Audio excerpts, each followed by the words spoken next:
ఆంధ్రప్రదేశ్ ఎన్నికల వేళ సంచలన వీడియో ఒకటి వెలుగులోకి వచ్చింది. ఇండియా టుడే కాన్క్లేవ్లో కేంద్ర హోంశాఖ మంత్రి అమిత్ షా ఇటీవల పాల్గొన్న విషయం మనందరికీ తెలిసిందే. ఇండియా టుడే కాన్క్లేవ్ 2024లో పాల్గొన్న అమిత్ షా చంద్రబాబుపై ఆసక్తికరమైన సంచలన వ్యాఖ్యలు చేశారు. టీడీపీ అధినేత చంద్రబాబుపై కేంద్ర హోంశాఖ మంత్రి అమిత్ షా సంచలన వ్యాఖ్యలు చేయడమే కాదు, అసలు చంద్రబాబు గతంలో ఎందుకు మీరు ఆహ్వానించినప్పుడు ఓకే అన్నారు, మళ్ళీ మధ్యలో ఏమై ఆయన వెళ్ళిపోయారు, మళ్ళీ ఇప్పుడు ఎందుకు కలుసుకున్నారు అని సదర యాంకర్ ప్రశ్నించగా దానికి అదిరిపోయేలా అమిత్ షా సమాధానం చెప్పడం జరిగింది. ప్రధాని మోదీని చంద్రబాబు గతంలో టెర్రరిస్ట్ అన్నారు కదా, అలాంటి వ్యక్తితో మీరు ఎలా పొత్తు పెట్టుకున్నారు అని అమిత్ షా ముందు యాంకర్ ప్రశ్నలు వర్షం కురిపించారు. దీనికి అమిత్ షా గారు జవాబిస్తూ దేశ ప్రధాని నరేంద్ర మోదీని చంద్రబాబు టెర్రరిస్ట్ అని ఎన్డీఏ నుంచి వెళ్ళిపోయిన తర్వాత అన్నారు. మేము ఆయనకు వెళ్ళమని చెప్పలేదు, ఆయనే స్వయంగా వెళ్ళిపోయారు, ఎన్నికల్లో ఓడిపోయారు. ఆ తర్వాత చంద్రబాబుకు బాగా బుద్ధి వచ్చిందని మళ్ళీ మా వద్దకు వచ్చారు అని, తిరిగి ఎన్డీఏలో కలుస్తామన్నారని, దీంతో ఆయన నిర్ణయం మేరకు కలుపుకున్నామంటూ అమిత్ షా సంచలన వ్యాఖ్యలు చేశారు. ఈ వ్యాఖ్యలతో ఇన్ని రోజులుగా బీజేపీయే తమను పిలిచిందని, ఎన్డీఏలో చేరాలని వాళ్లే ఆహ్వానం పంపించారు అంటూ చెబుతున్న తెలుగుదేశం పార్టీ ఎల్లా మూకలకు చెంపపై చెప్పుపై లాగి తీసుకొని కొట్టినట్టయింది. టీడీపీ నేతలు చెప్పిన మాటలు, బీజేపీకి చంద్రబాబు పలు షరతులు పెట్టారని పచ్చ మీడియా చేసిన ప్రచారం అంతా బూటకమని అమిత్ షా వ్యాఖ్యలతో తాటతేలమైంది.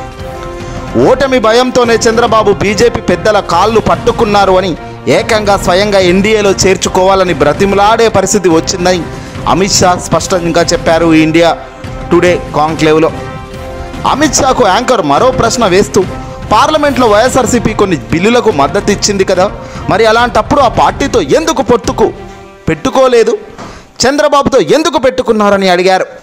దీనికి అమిత్ షా సమాధానం చెబుతూ, బీజేపీ ప్రభుత్వం ప్రవేశపెట్టిన అన్ని బిల్లులకు వైఎస్ఆర్సీపీ సంపూర్ణ మద్దతు ఇచ్చిందని, జగన్ సారథ్యంలో అద్భుత పరిపాలన ఆంధ్ర రాష్ట్రంలో ఉంటుందని కూడా ఇండైరెక్ట్గా చెప్పకనే చెప్పారు.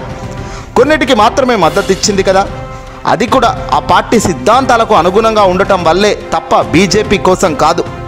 అంటే వైఎస్ఆర్సీపీ పార్టీ జగన్మోహన్ రెడ్డి గారు తమ సిద్ధాంతాలు పర్ఫెక్ట్గా ఉంటేనే అనుమతిగా ఆయన మద్దతు ఉంటుంది తప్ప, ఆయన సిద్ధాంతాలకు వేరే వాళ్ళు పర్ఫెక్ట్గా లేకపోతే ఆ సిద్ధాంతాలను విలువలు మరిచి జగన్ మద్దతు తెలపరు అన్న విషయాన్ని అమిత్ షా క్లియర్గా చెప్పుకొచ్చారు. ఇక్కడ పార్లమెంట్లో పార్టీల పరంగా నిర్ణయాలు ఉండవు, ఆయా పార్టీలకు సొంత అజెండాలు సిద్ధాంతాలు ఉంటాయి, వాటికి తగ్గట్టుగానే అంశాన్ని బట్టి అవి నడుచుకుంటాయని స్పష్టం చేశారు.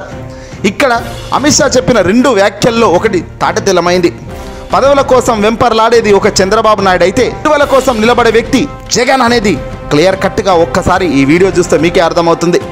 అమిత్ షా గారు మొదట చంద్రబాబు గారు అప్పట్లో ఎన్డీఏలో ఉన్నప్పుడు ఒక మాదిరి, ఎన్డీఏ తర్వాత బయటికి పోయి ఓటమి చెంది వీప్ బాగాలు కొట్టుకొని మళ్ళీ మా దగ్గరకు వచ్చాడు అంటే కేవలం రాజకీయాల కోసమే మా దగ్గరకు వస్తాడు పోతాడు అనేది అమిత్ షా క్లారిటీగా చంద్రబాబు గురించి చెప్పుకొచ్చారు.